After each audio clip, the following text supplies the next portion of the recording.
एक तरफा नुकसान इसे कहते हैं, जाने वाला सिर्फ दिलासा छोड़ गया है।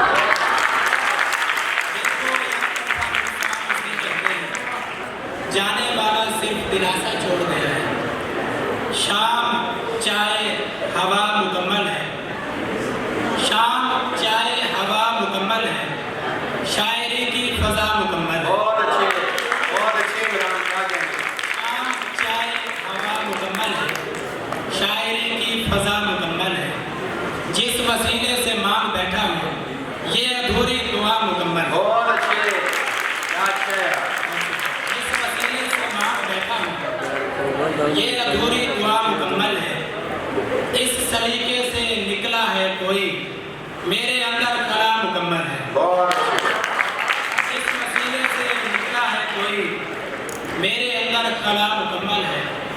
काम करने का फन बताएगा, क्या अधूरा है क्या मुकम्मल है। बहुत अच्छे इमरान। काम करने का फन बताएगा, क्या अधूरा है क्या मुकम्मल है। आखिर में दो इशारे के, रोशनी इसलिए भी भाती है, ये अंधेरे से जीत जाती है। बहुत अच्छे। रोशनी